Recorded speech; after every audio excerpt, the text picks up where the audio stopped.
Although I live in the slime and muck of the Dark Age, although I stumble in the thick black fog of materialism, the tradition of meditation is waning, and we are drunk with spiritual pride.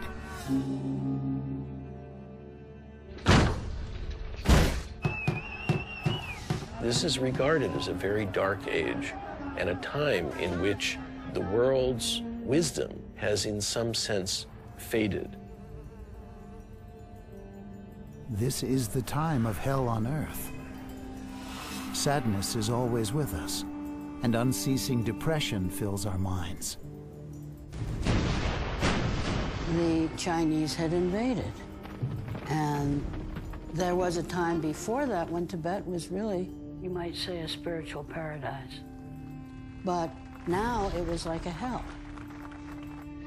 The teachings were going to be lost if they couldn't be transferred to the West. And so his whole role in life was to make that transfer.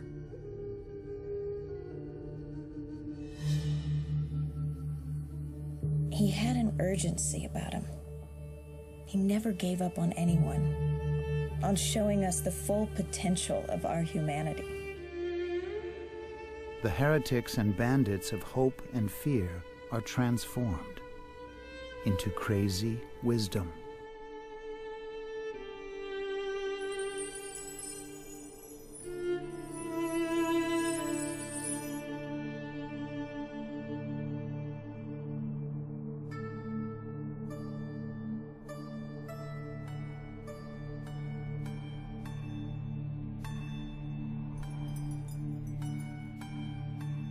Crazy wisdom person, which is a direct translation from the Tibetan, what's known as Yeshe Cholwa. Yeshe meaning wisdom, Cholwa is gone wild. So in this case, it's a craziness gone wisdom. We had this conversation way back in '72, I think, in San Francisco. We were comparing our itineraries, and I said, don't you get tired of constantly going around? I'm getting a little tired of running around. He said, oh, that's because you don't like your poetry. I said, what do you know about my poetry? And he said, well, why don't you do like the great poets of old, like Milarepa? Why don't you just get up on stage and compose on the tongue? Why do you need a piece of paper? Don't you trust your own mind? The red flag flies above the Potala. The people of Tibet are drowned in an ocean of blood. A vampire army fills the mountains and plains.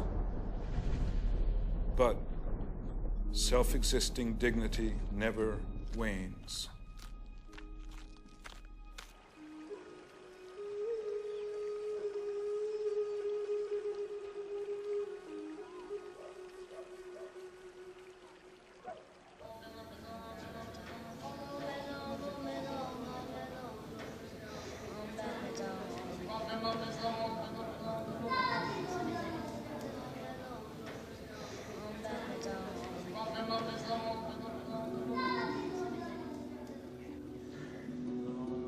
Really, that generation was the last generation that was able to get that full, complete training in Tibet with the great teachers.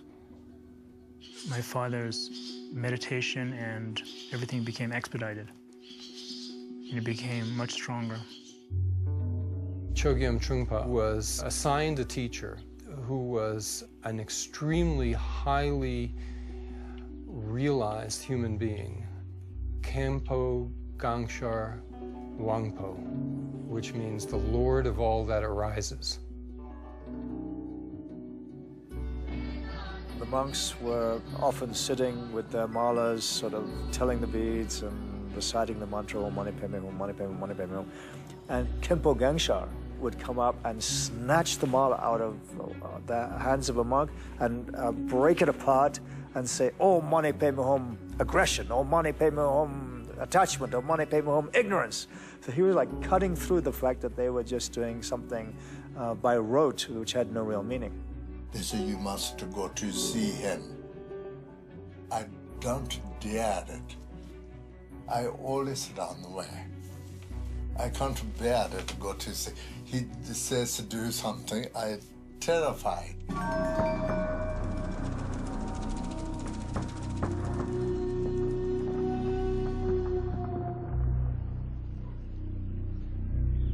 The Chinese presenting their doctrine called a communism, and realizing that they can't actually indoctrinate anybody, basically, fundamentally, so they have to use further greater pressure.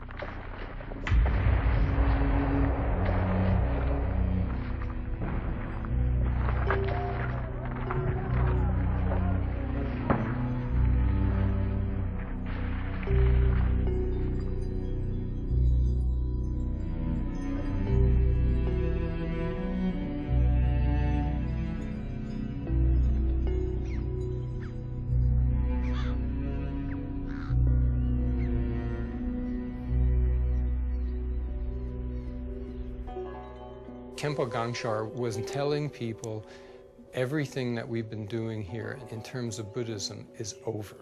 It's finished.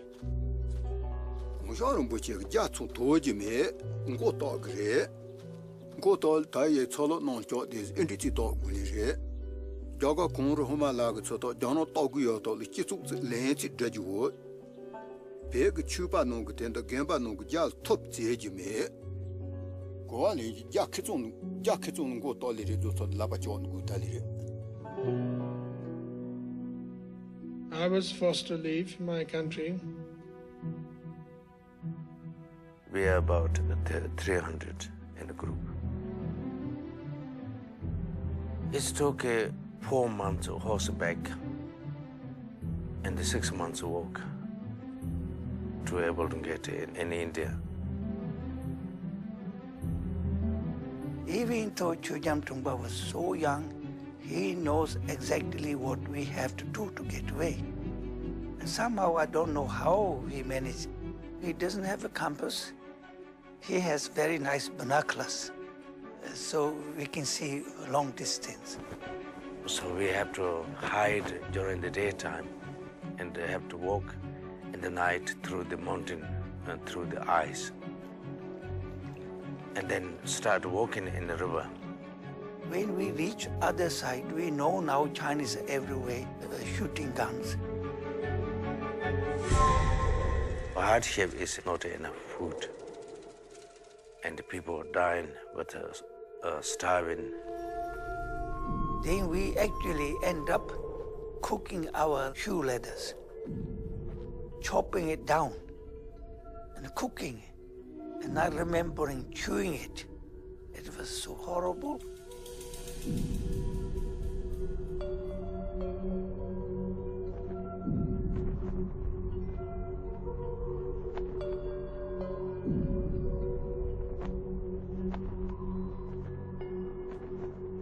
Every of us has weapons. So in our group, nobody killed anything.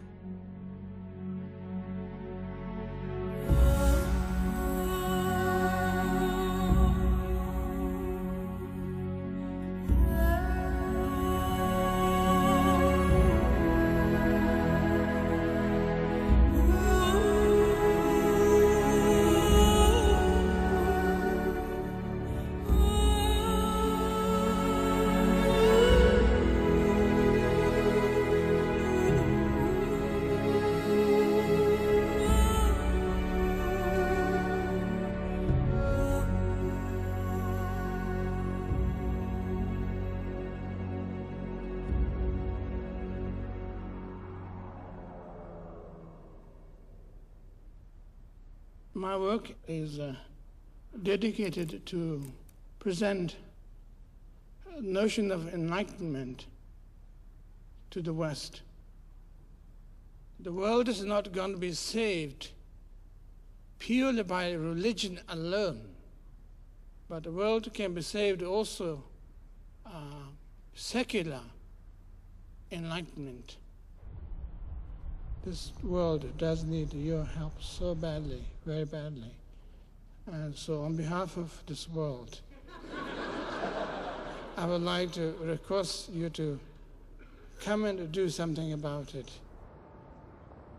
It takes enormous faith in people to create an enlightened society.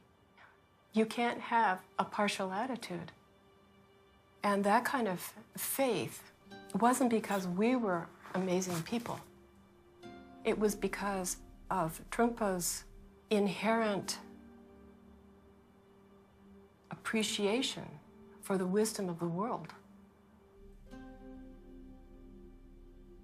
The basic point seemed to be is about this life, not to be cowed, afraid to look at things, afraid to be decent.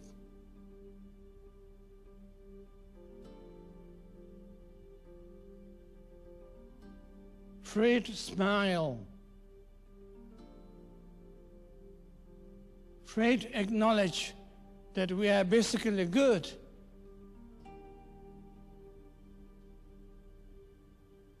Oh, as the Americans call it, chickening out.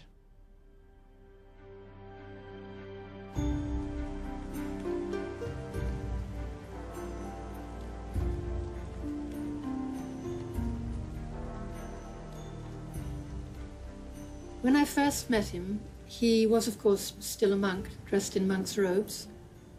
And he seemed to me extraordinarily young, ethereal almost, as though he might dissolve into light at any moment. A bit like a flower, you know, a beautiful flower. All his gestures were sort of immaculate. Now I can't actually remember what he said, but we were just overwhelmed by his presence somehow. It seems almost kind of a little naive to say something like that, but there was something very special about him.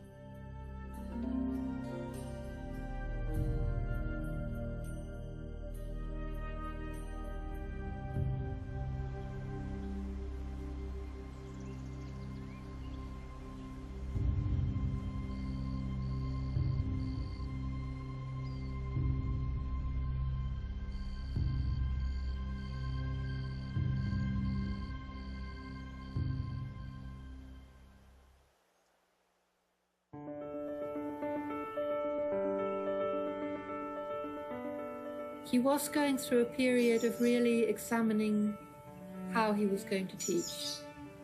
He really, I think, wasn't sure yet what would be the best way to teach Westerners. Rinpoche was doing various courses in order to familiarize himself with Western culture.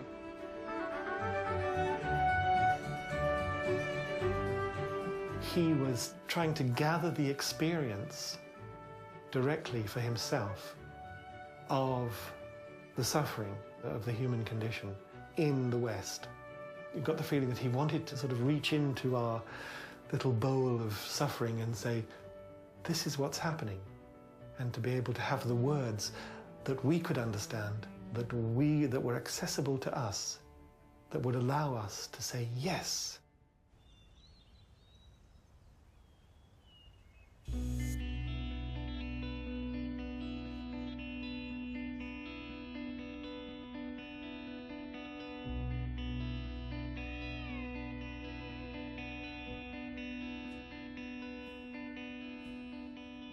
There was an article in the then Telegraph colour supplement, and there was a full-page photograph with Trungpa Rinpoche and Akong Rinpoche standing on the lawn in front. And I'd seen it and I thought I had to be with him. So I gave up my job and my house and travelled up to Eskdalemuir. I was studying at Cambridge University, and I decided I'd prefer to go and live with him. I arrived at Lockerbie Station late at night. There was no public transport to Eskdalemuir. And so I walked to Samyaling, and it's about 17 miles, and I think it must have taken me about 6 hours. His injunction to me always was that the major change must always be internal.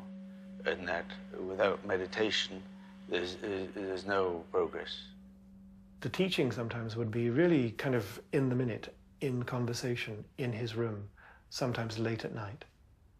That was where I learned most. This got some of us into a lot of trouble because we would then have to sleep late in the morning and not make morning meditation. Rinpoche would leave Samyeling in his monk's robe and change into regular clothes and wander around London a lot. And he said he loved the movie houses because they were dark red velvet, and it reminded him of Tibet. It had the kind of warmth that he was missing. I'd been working in an office as a translator, and he invited me to be his private secretary. He said that he was planning to make a trip to Bhutan and India, and then he asked me if I would like to go with him. Well, of course I said yes. My trip to Bhutan was invitation of the Queen of Bhutan, and I took my retreat in Taksang, where Padmasambhava actually meditated. Rinpoche said that this was supposedly where Guru Padmasambhava had thrown down his crystal rosary, and then it had turned into a waterfall.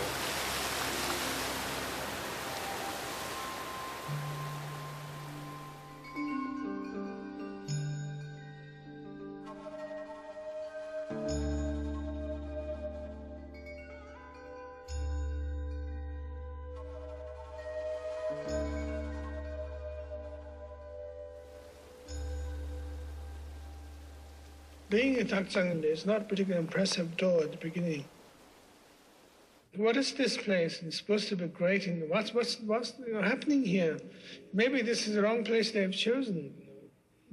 Maybe there's Taksang somewhere else, the real Taksang. But there is actually immense energy and power is taking place. Things begin to come up.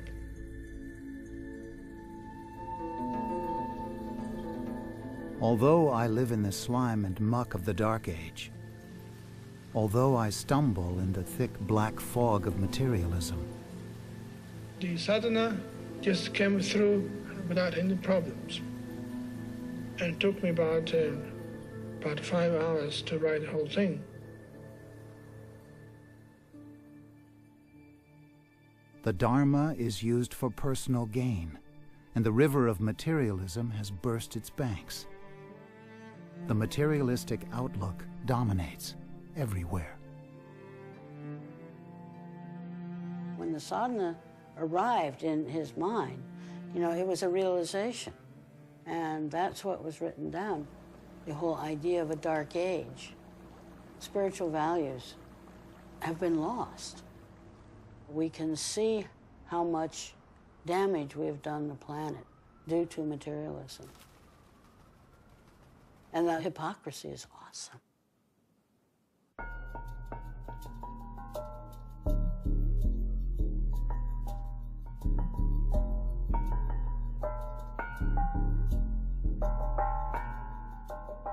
Trungpa Rinpoche had come to the West in order to transmit the authentic teachings of Buddhism in the West to Westerners.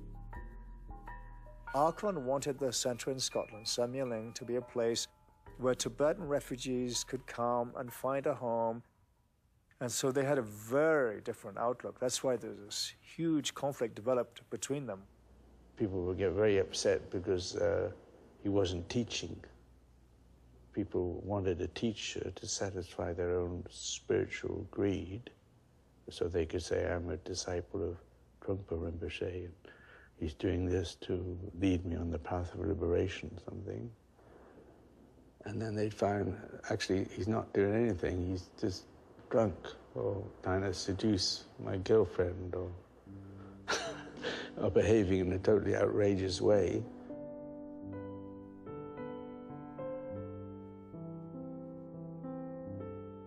It was absolutely electric. That first time I set eyes on him, I had never had any experience like that in my life before. I was at school in Cambridge, and I had to find a way to get up and see him. I spent I believe at least 24 hours in bed with him. I think it was the first time in my life that I had felt that I could have 100% communication with somebody. He said to me at one point, maybe someday we could get married. And I said, oh, definitely, yes. I'd love to do that. I had to do the shopping, so it meant driving into nearby towns, which is partly when I was taught Trungpa and Akon to drive. You know, they were hopeless at both of them. They'd never known roads and traffic. They didn't grow up with them, you know. I always thought you shouldn't let a Tibetan behind a steering wheel. I had heard he hadn't been the best driver in the world. He was driving with a girl in the car, and I don't know if alcohol was involved or not, but the car went out of control and went through a joke shop window.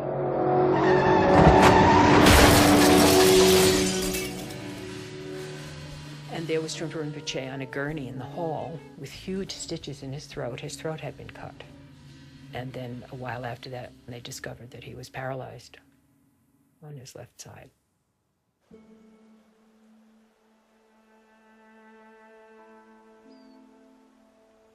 He was in such pain, and it took quite a long time before he was able to regain some movement on the left side of his body. He couldn't cook for himself, or even things like making beds. You know, not that I ever remember him wanting to make a bed, but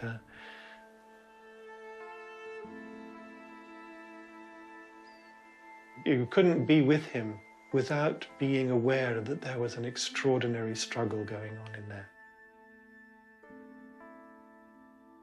I think that that particular period in Scotland was really the bleakest period in his life. Before the accident, Trungpa Rinpoche had spoken about the dilemma that he felt. The term he used was the golden Buddha on the pedestal.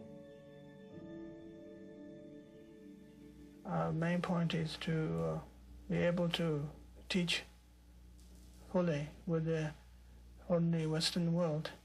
And also there is a general sense of fascination in the people's part. And when you talk to them with the robes on, they don't look at you, or they don't listen to you, but they look at your robe. People just couldn't accept it. I think people found it too threatening. The English people, with their sense of propriety and so forth, may have wanted to have their sort of little pet guru. And at the same time, the Tibetans wanted him to wear his robes and hide behind the Tibetaness as a sort of sense of subtle superiority. So he was completely out there and genuine with who he was, and he was rejected for that. He said to me that he felt that he was a critical point in his life. He said that I'm on the verge of becoming enlightened, and when people get to this point, they either go crazy or they attain realization, which of course made me feel a little bit anxious having just married him.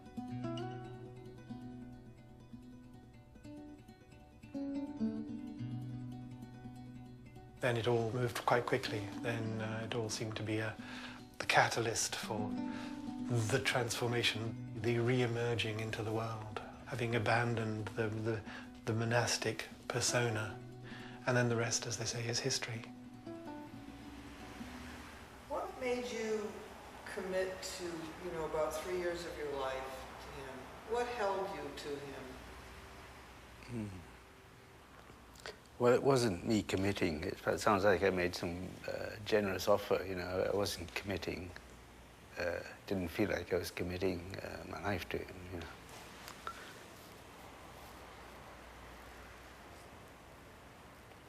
I'd actually love being with him. And it's 40 years ago now.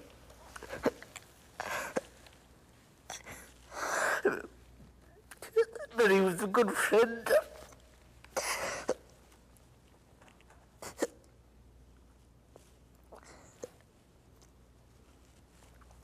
You know, he's gone, but he was a good friend. So there's no commitment there.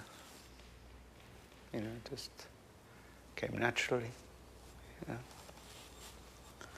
That's what that's for. So that's it, you know, he came and he went.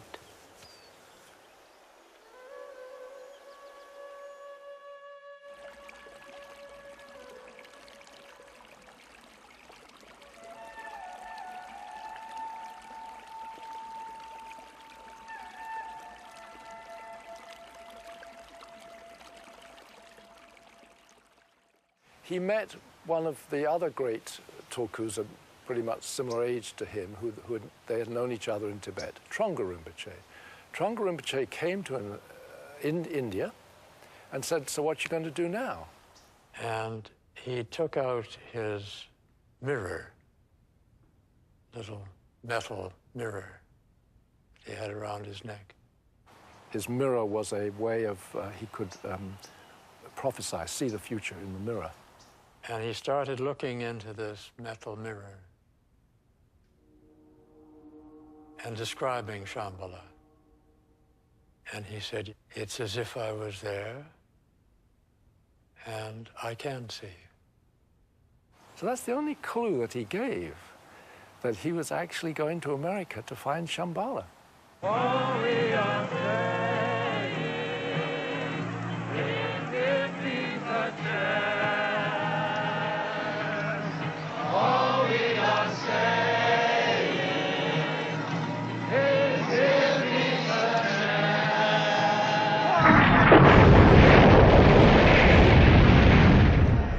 Stop bombing human beings, animals, and vegetation. If Jesus Christ were here tonight, you would not dare drop another bomb. It was a tumultuous time, and a time when there was a passionate search for meaning. It had to do with a resistance to the war in Vietnam and the role of the United States in pursuing aggression in that way.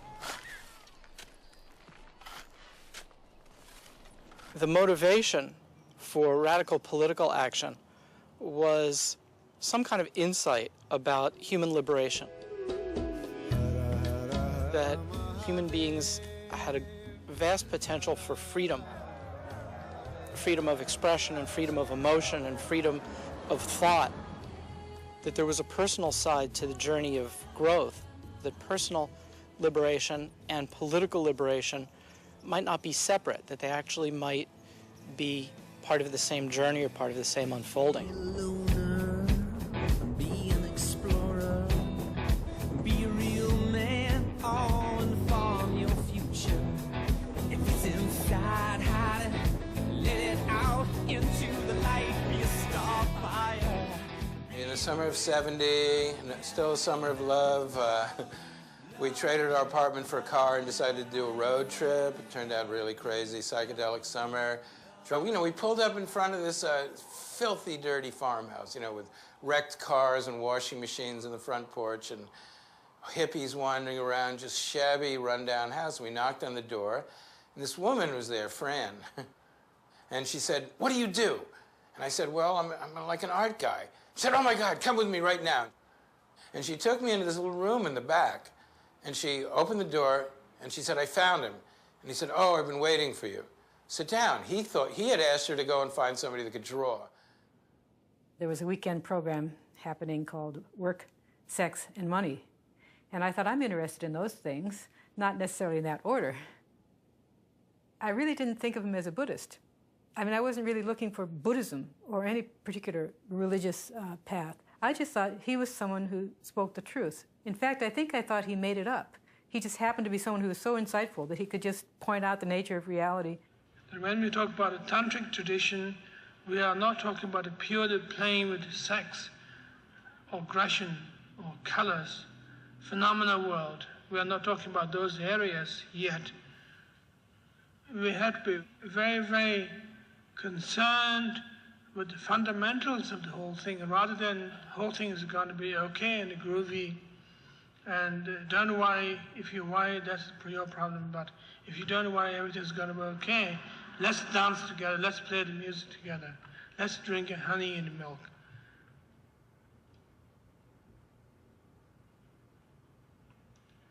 It doesn't work.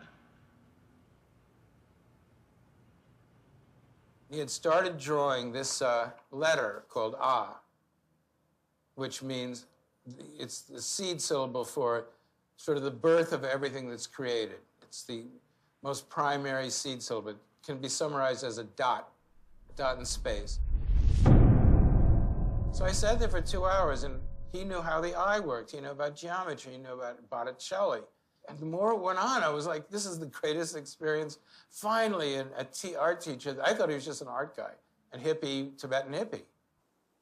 He immersed himself completely in American culture when he moved over here. It wasn't just that it was contrived, that he was going to dress like a hippie and act like a hippie so he could communicate with the hippies. It was that he was absolutely fascinated by anything that people did. He just wanted to basically eat it up. At one point, I was concerned about whether you needed to be celibate on the spiritual path, because I had been reading all the Hindu yoga books that talked about how important celibacy was in meditation. And just as I was getting to that question in my little list, there was a knock on the door, and it was Diana, and he said, "Oh, come in, sweetie." And so she was wearing a yellow bath towel, just barely covered her, so I didn't know whether to look down or whether to look up. And then he kissed her, and he said, "Well, I'll come to bed soon, sweetie." So she left, and I didn't actually ask that question.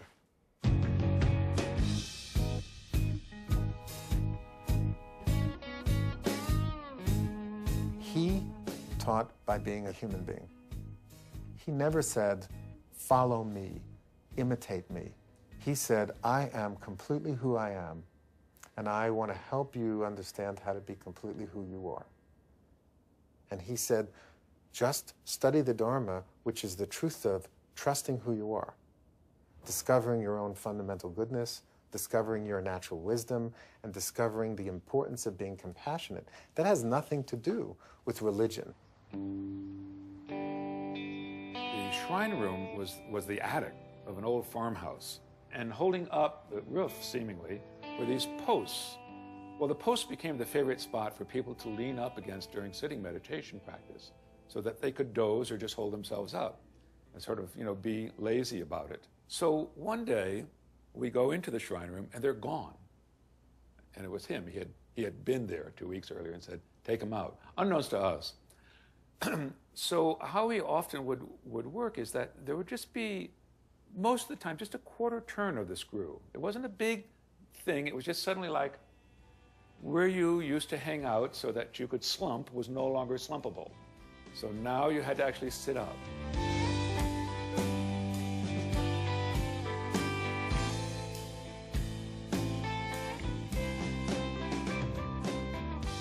This is a picture of the door at Karma Chilling. It was just a white door, ratty, paint-crumbling farmhouse. And he said that he wanted to paint it as the entrance to the Dharma in the West. It was very important.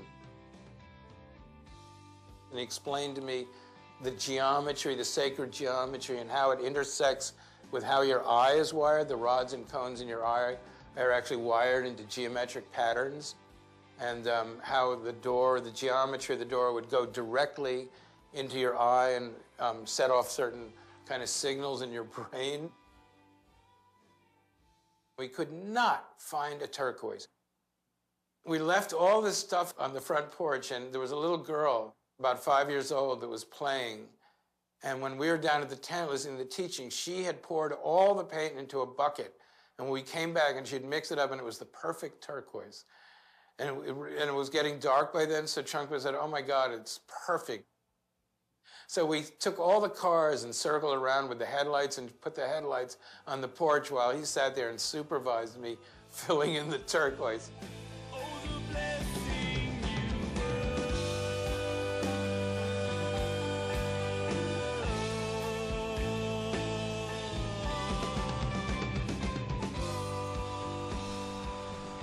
There is a legend of the Buddha where every step lotus flowers bloomed. Almost wherever Trungpa stepped in America, Tibetan Buddhist centers sprang up.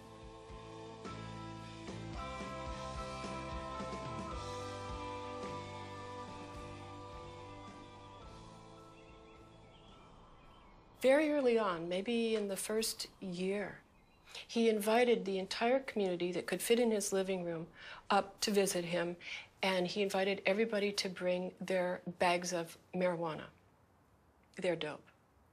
And half the people thought, oh my God, this guru is so cool. He wants to smoke with us. So everybody came and was in a very jolly mood, and he asked everybody to put all their paraphernalia on a big tray in the center.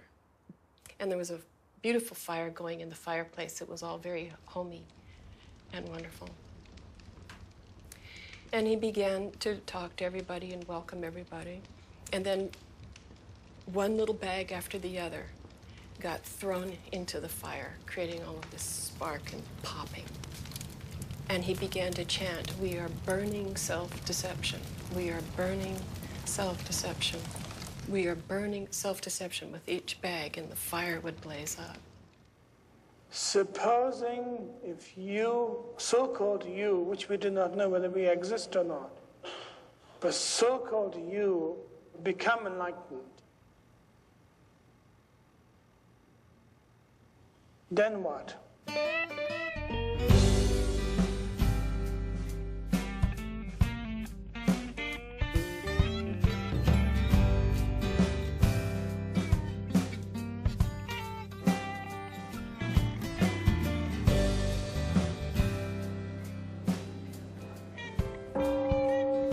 Of course, automatic answer is then, of course, I become a Buddha, enlightened one. You are about to become egomaniac. You are becoming egomaniac. Not only you are about to, that you are thinking that you could become the Buddha himself.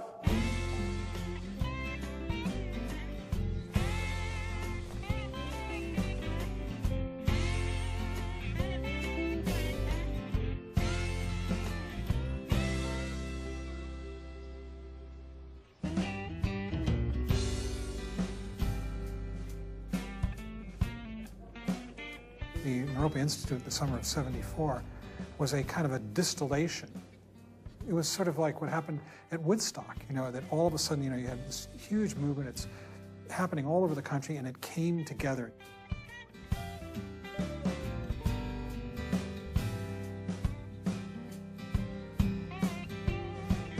We didn't have a building.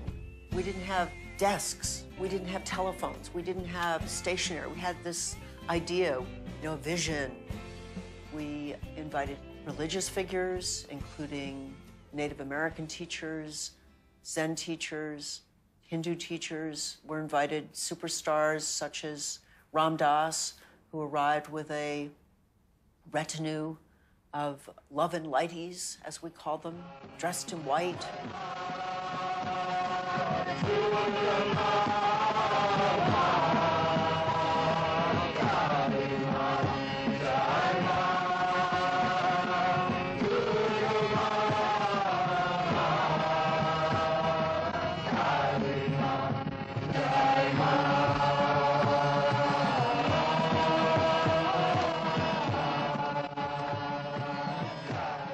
There were people there who weren't on religious trips, like Gregory Bateson. We come to Naropa to try to find out what it's all about. We invited all these poets. There was Allen Ginsberg, and Allen was a one-man poetry school. Alan. Do you relate to American jazz, blues, rock and roll as having possibilities? Maybe jazz has more possibilities, blues have more possibilities, but rock and roll has lesser possibilities. And why do you feel that? Well, it is a question of actually indulging individuals' sense perceptions. It is too Coca-Cola oriented. Well, I think, have you had the experience of, say, majesty and calm and centeredness in any rock and roll that you've heard? Unfortunately not. I tried, it's very hard, Alan. I tried very hard. I thought at some point I was missing something. Yeah. But then it turned out to be I wasn't missing anything at all. He liked the poets, he liked the artists, he liked the misfits.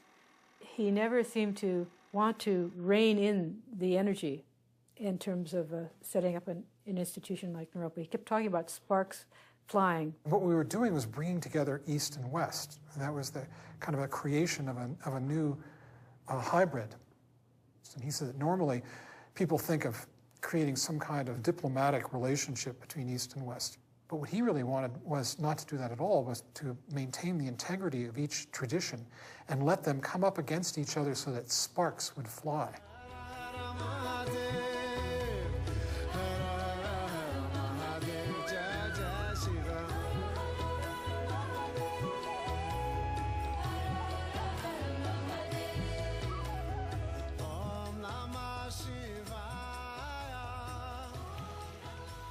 Water is so lovely, so lovely.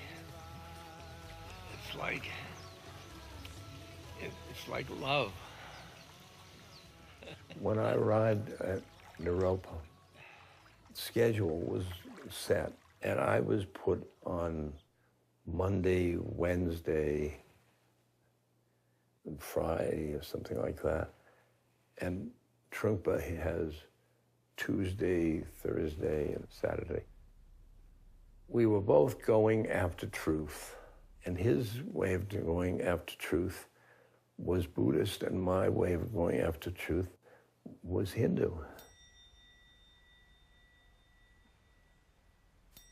The people liked getting both sides, and I was fascinated with they were like there was a tennis match. They were like, you know, they were, Trungpa said this, and Ram Das, If we're going to discuss spirituality at this point, in this particular class, I feel very nervous myself, and so should you, that we are not building mutual deceptions between each other. We have coined this word called spiritual materialism. Spiritual materialism, which dedicated to pursuing a self-ego, that you use mantras, chantings, meditations, all kinds, to become oneself a greater and powerful person. He did not give a talk in the first 5 or 6 or 8 years without reminding people how foolish their grappling after spirituality to save themselves was. He was cruel from the point of view of relentlessly dismantling whatever you could use to cling on to some constructed version of ego. Let us mock the ego, but let us build our spirit.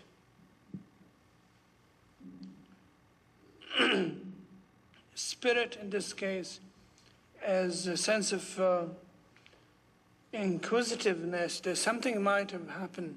There's a possibility of something's taking place. But ego's approach is that going to be good for me? Should I do it? Shouldn't I do it? If I get it, how much it is money's worth, so to speak. Trungpa was the head, and I was the heart. Things like soul, God, Ram and Krishna and all that seemed like cluttered compared to him.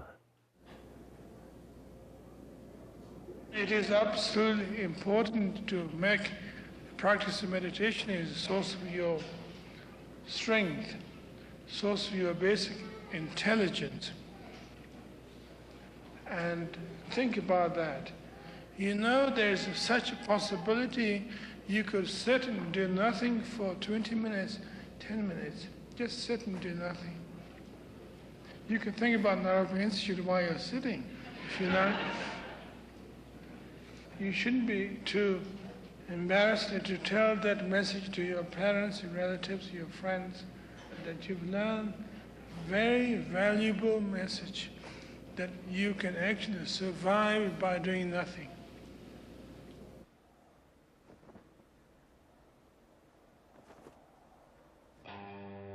Rinpoche had a great command of English. He said, English is a blessed language. He could speak redneck, he could speak good American Chamber of Commerce, he could speak Oxonian English. But it wasn't just a mimicry. His mind sort of entered into the American mindset and realized you had to do it through language. You use the word inaccessible in referring to Vajrayana teachings, and what was the implication there? Well, it's very rare. And therefore you probably don't get it. Like if you order steak tartare,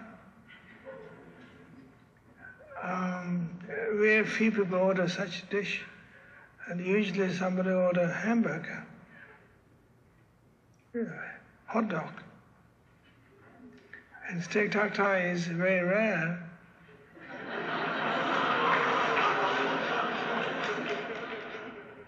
And a crucial moment came when the great 16th Karmapa, who was the head of Chogyam Trungpa's lineage, is coming to the United States. He tells, like the students, this great news, the 16th Karmapa is coming, and the response is, groovy. But do we really have to vacuum for him?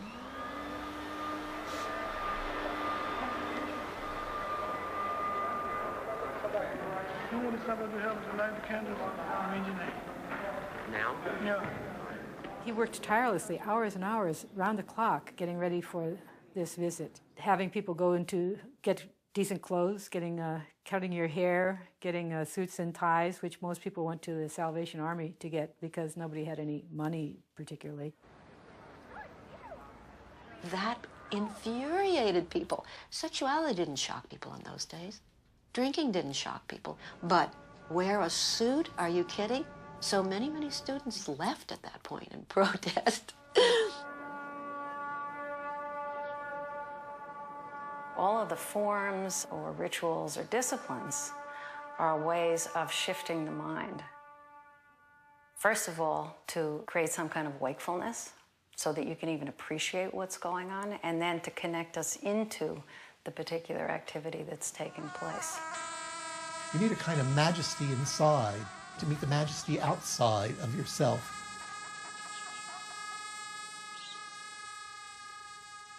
What you have recommended to us is that we should cut off our long hair, put on neckties, and re-enter the mainstream of American institutions and attempt to exert a wholesome influence from within. That's right.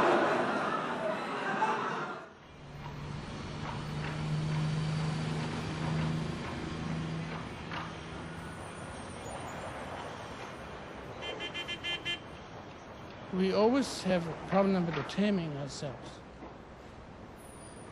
That is why we have to resort to religion, basically. Taming here meaning simply being decent. No ups and downs. Some sense of equilibrium. Natural state of existence. That kind of training demanded a teacher who was hard to be around a lot. Once I asked him, why don't more students just come see you, knock on the door, call you on the phone, come over? And he said, I feel that it is because there's fear in students of becoming unmasked. Exposed. This was a very important principle for him. People having the courage to work with their own self-deception. Where does purpose and motivation come in the enlightened mind that is free from desire and striving? Where does his purposes come from? Well, purposes come from having a sense of trust in oneself, sense of uprightness, sense of loyalty, sense of appreciation of one's family and one's immediate world around you. There's a cloud in the sky, and the sky is blue, and the sun rises beautifully in the east, and snowflakes have their beauty in the falling on the ground. And everything's perfect. Pretty much.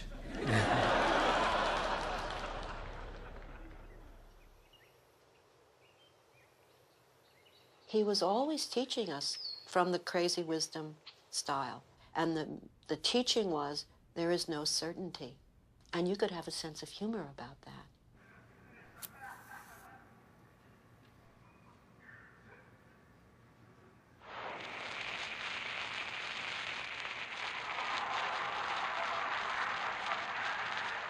We don't want to really be fully sane. And that seems to be our problem usually, that we can't handle too much sanity. And we would like to have a little corner of neurosis somewhere, even in our pockets, just a little puff here and there. So if you find too much sanity, you say, boy, it was heavy.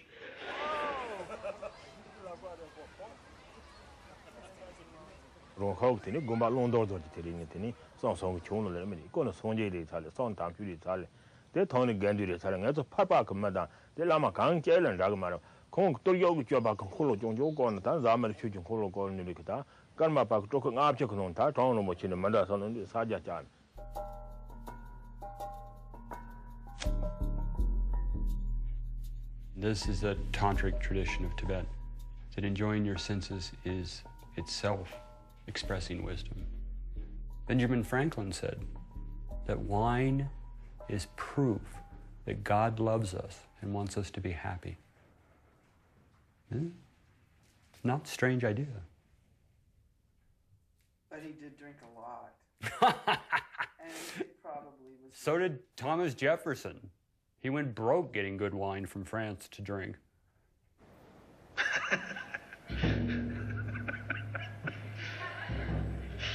It was safe to say that his level of awareness in the environment was unaffected by the alcohol.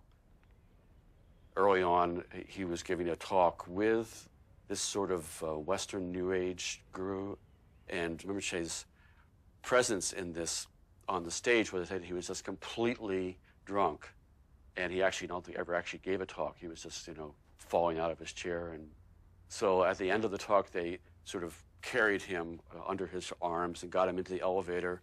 And he got in the elevator, he stood up straight, and he said, "How was that?" He wasn't drunk. He hadn't lost it at all. But that was how he chose to relate to this charlatan.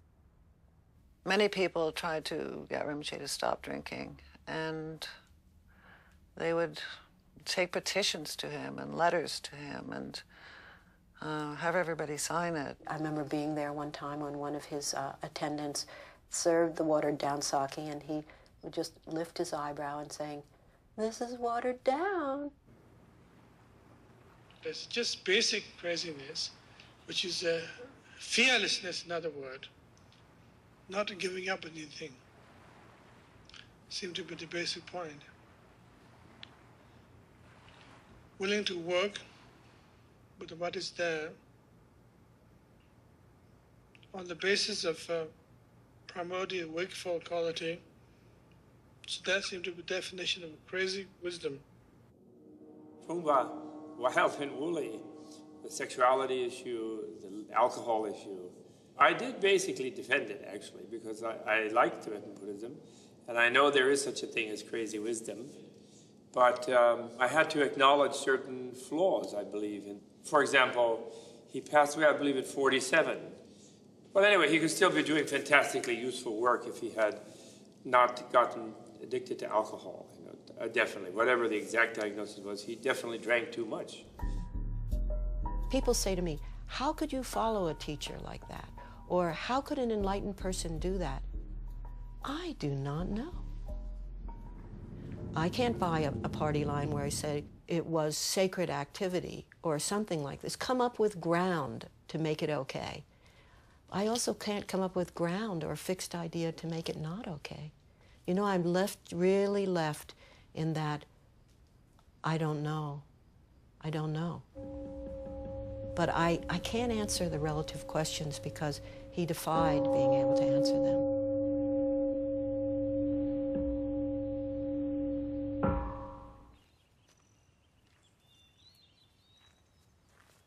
When Suzuki Roshi died, Chogyam Trungpa gave a talk at the Zen Center. And as he was giving the talk, he said that Suzuki Roshi was a very great teacher and a very dear friend. And at that point, he began to weep.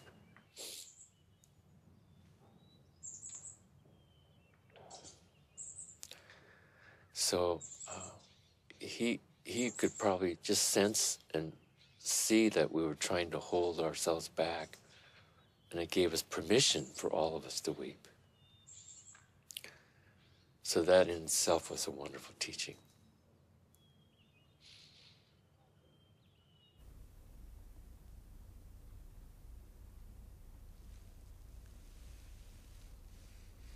Most cultures at their inception had some kind of idea of trying to bring out the noblest part of the human spirit. Rinpoche searched for models that would work in the West. He didn't just want to impose Eastern models onto his Western students. In America, the President of the United States lives and works in his house. And in Europe, the place where the monarch lived was also the seat of government. So that's one thing. I think he realized that that was a powerful model that had already existed.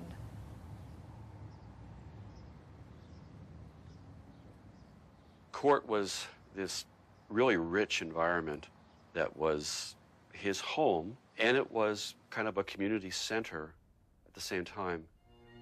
In Boulder, during Rinpoche's lifetime, my main role was the master of the household, was my title, of the Kalapa court. Like a typical evening at the court, the music being played might be Mozart, Handel. He loved Handel's water music. Crisp, tongue-in-cheek, British formality. Call each other like Mr. Peisinger and Mrs. Fordham. This is not just like saying a nice thing, but that anything and everything can be met. When we meet it with awareness, there's potential to uncover some kind of power. And therefore, there is nothing that is outside of the practice. Therefore, he introduced almost a practice for anything. Absolutely anything. You know, drinking a cup of tea, combing your hair, putting your underwear in a drawer. One time I had the experience of watching him set the dining room table, and it took 3 hours because it was like a work of art to set the dining room table.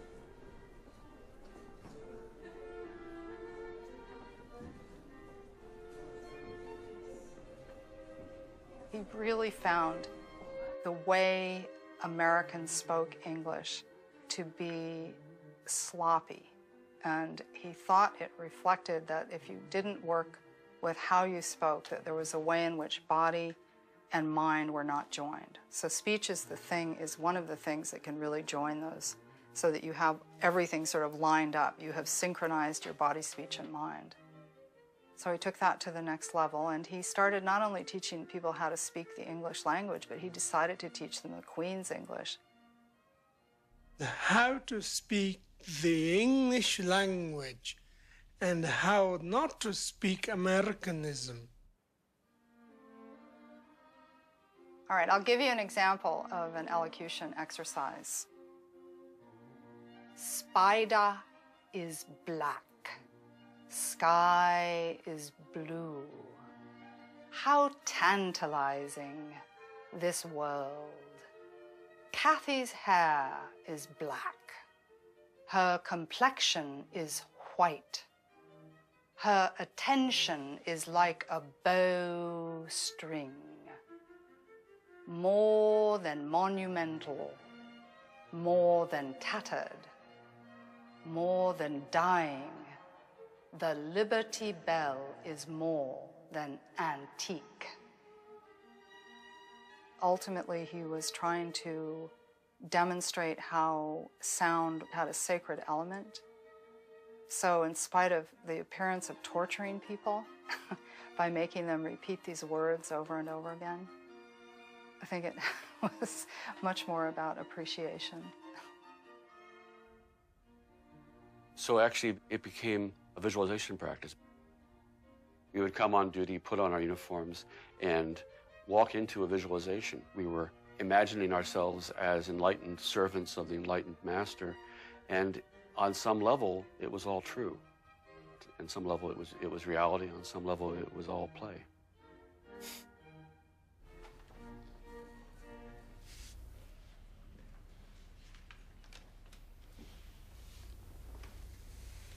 He said that in order to create an enlightened society, you have to change the culture. And in order to change the culture, you have to change the art. And in order to change the art, you have to change the principles that art is based on. And those principles, he said, should be the principles of Dharma art.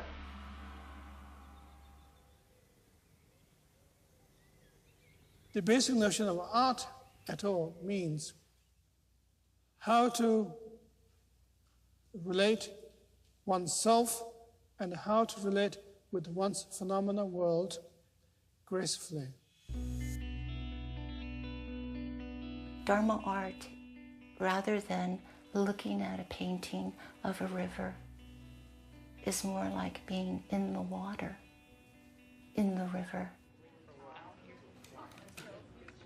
When there's enough sensory space, then we can afford to relax more, and we begin to find what's known as the sacred world, that any artistic endeavor is regarded as sacred. When that happened, there is no struggle.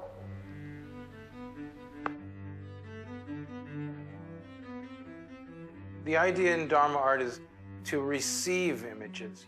It's not an ego trip. All you did was see it and bring it to the surface. You sort of caught the fish. You didn't create the fish, you know?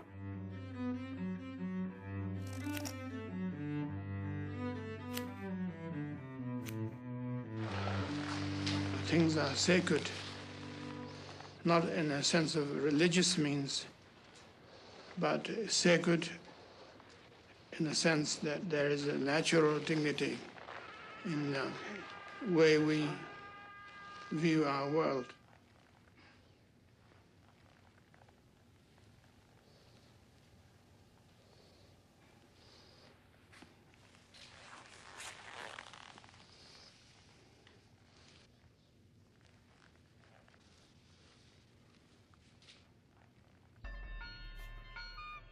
He was sitting up on the altar of this church, smoking cigarettes, and someone asked him a question to talk about aggression in America.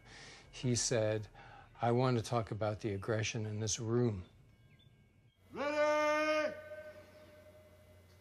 Fire!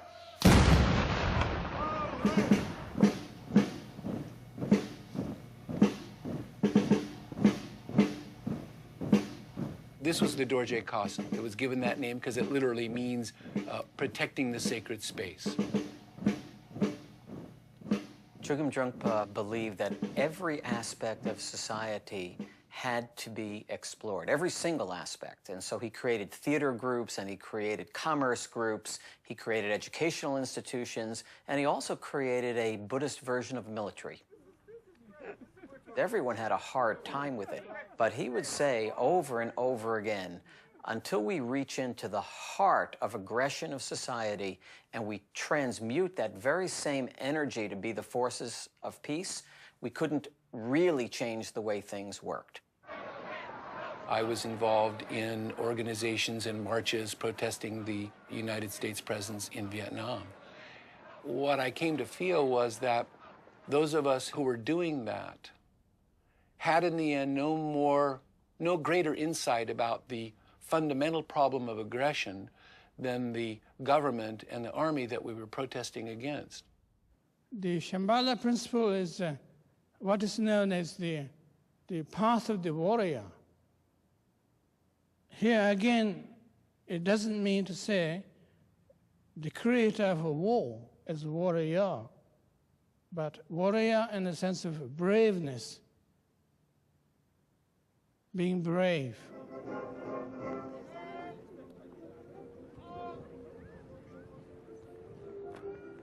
We would drill for hours in uniform, and occasionally we would have visitors, and one of those visitors asked him once, "Why are you doing this military thing?" And his response was that someday people will see the Dorje Kasung marching down a street, and it will cause them to feel like they want to smile. And at that point, we'll actually have changed something at the core of the modern society, of the problem as it was. It took us 10 years to figure out that he was teaching traditional Buddhism. We didn't know that because he was, if you ever read traditional Buddhism, you go, huh? But his incredible ability with language to translate that into our language so that he was able to touch your heart. And he was also able to sort of make your mind inquisitive. So your constant feeling was that your journey was truly what is traditionally described as the path is going underneath you and you are just continually opening up to whatever you are encountering.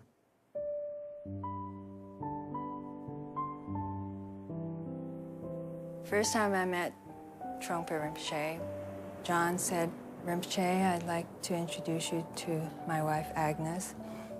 And Rinpoche looked like this, and he took my hand and he said, "Hello."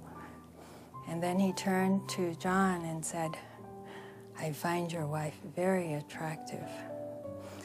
And I leapt off the floor and jumped in back of John and looked at Rinpoche over John's shoulder, thinking, what is he talking about? Or who is this man?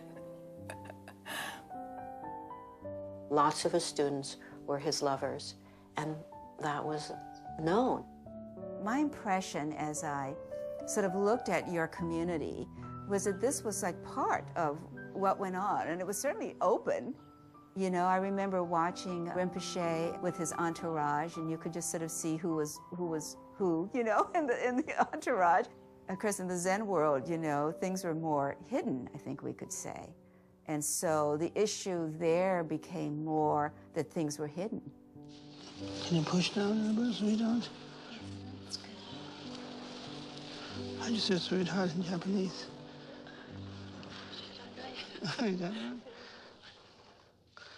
He didn't hide anything. He didn't hide his drinking. He didn't hide his sexuality. There's so many Western teachers, as well as Asian teachers in the West, who have been brought down by what's called sexual misconduct.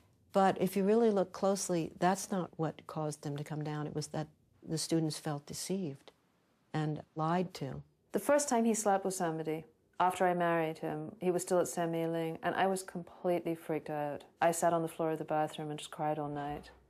And the next day, I went in and I talked to him and told him I was completely distraught. I couldn't believe that, you know, he just married me and now maybe I had to divorce him because he was sleeping around. And he said to me, it's not that I don't love you. Our relationship is much, much stronger and more powerful than sexual fidelity, so to speak.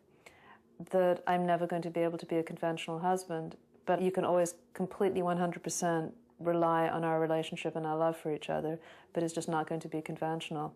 Sexual activity, what there was It was about liberating desire rather than creating more desire. And so you take that place of desire where it's the most, which is in the sexual activity, and you apply some kind of wakefulness, some kind of where you actually are present all the way through. So it's a very potent place to work from. You know, sometimes I would sit with him for hours, 2, 3, 4 hours in almost total silence. So sometimes it was really lonely.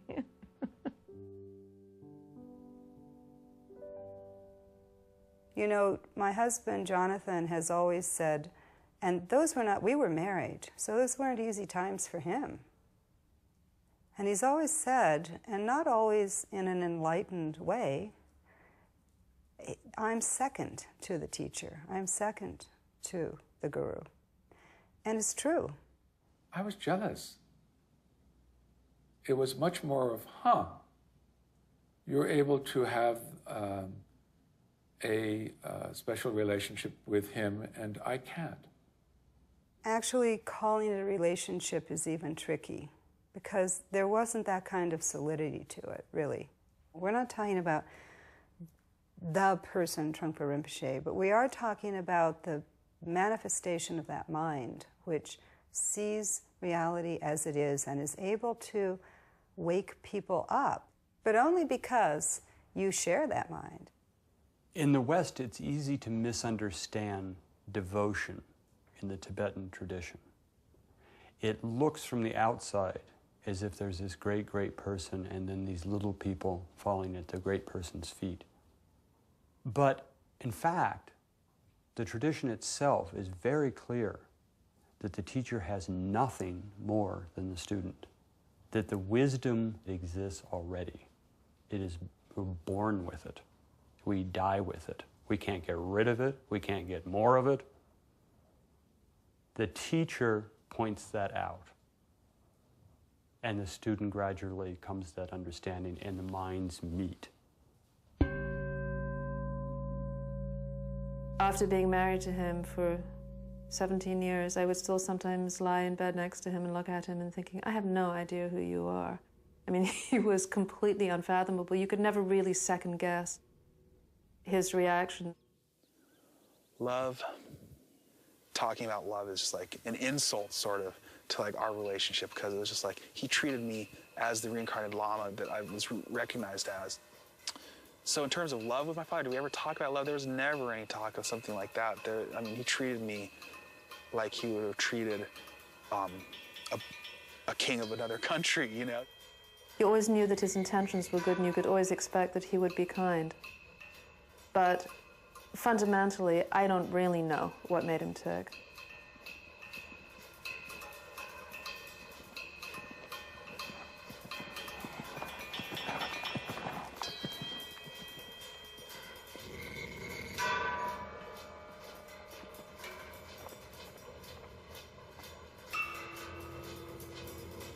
When I ride a horse, I hold my seat. When I play with snakes, I snap them on my wrist. When I play with dangerous maidens, I let them talk first.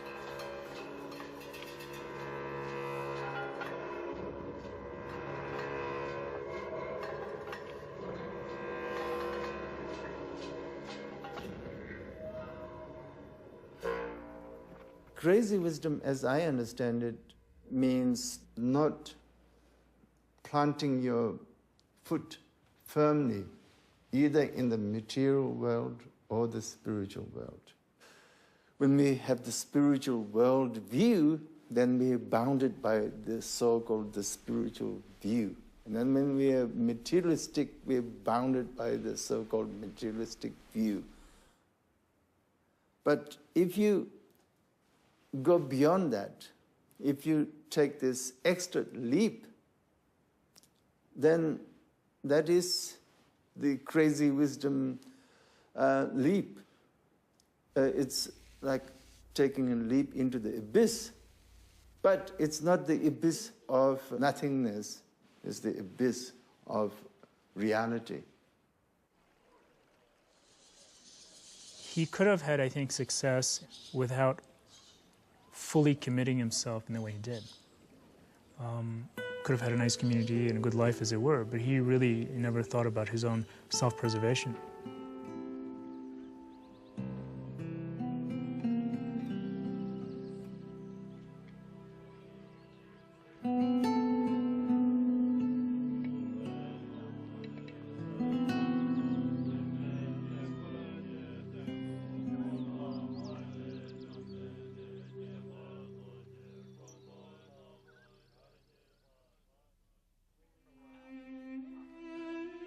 How much that we have actually trying to connect with our own heart, and how much of that particular attempt to connect with our own heart has to be repelled because you might discover something terrible in you.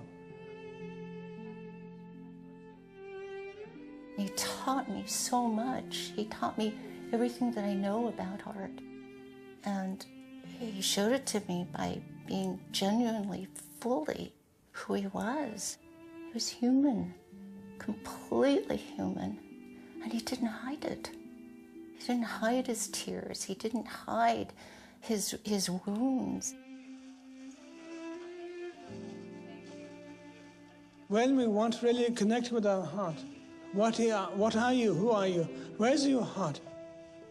If you just put your hand through your rib cage and feel your heart, there's tenderness.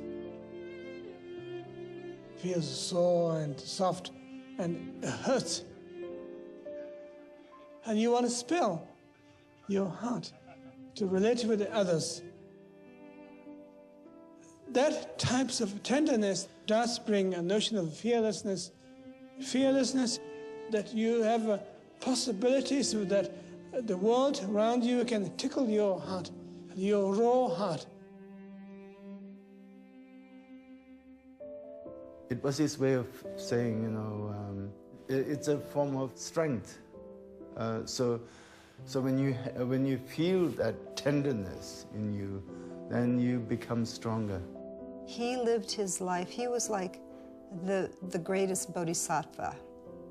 Bodhisattva vows to give up anything that has to do with himself and help other people. And that's all he was ever doing.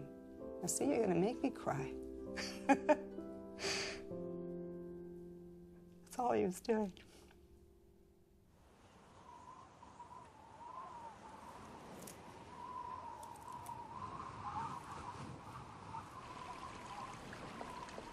I can't believe I went to the hospital and I had some question about the interior decoration of A Suite on Tower Road.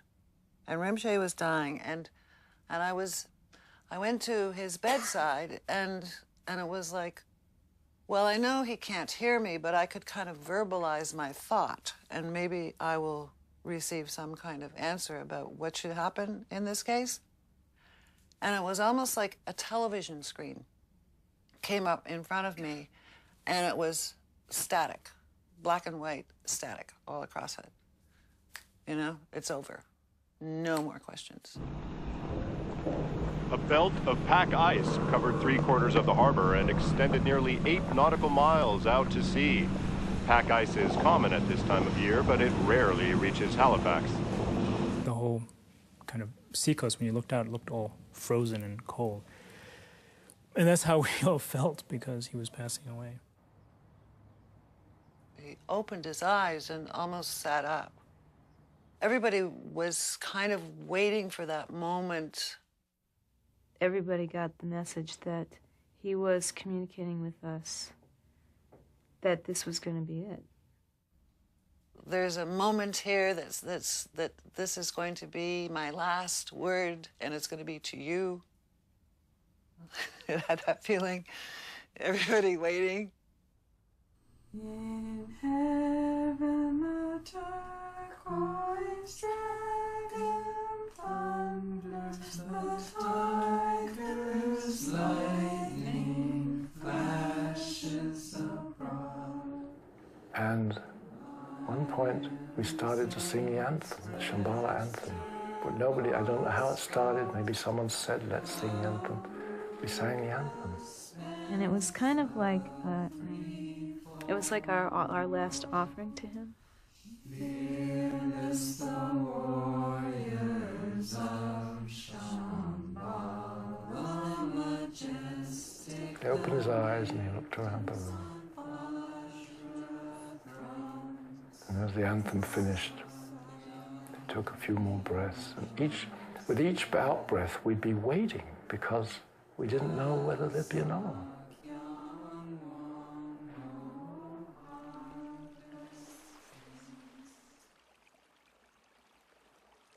And so then I went outside. The ice had started moving out, and by the end of the day or the next morning, it was a lot of ice. It had all gone out. The sky got blue.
I've seen teachers who have tried to emulate him, and for a few years maybe it's fun, but day in and day out, every year, 24 hours, they say, I don't know how he did it.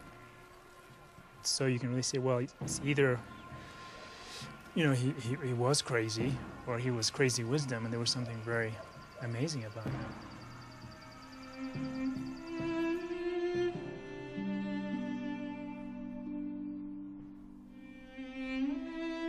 Even in a film like this, if the message were to be conveyed that he was about being defined or framed in any way whatsoever, that would defy the whole purpose of his life, which was to allow ourselves to be unframed and fluid and allow others, you know, to come forth in their sort of basic goodness.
I see it.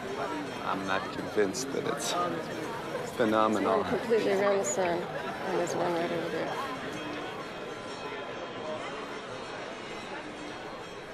Rainbows. Something in the clouds. Something in the sky.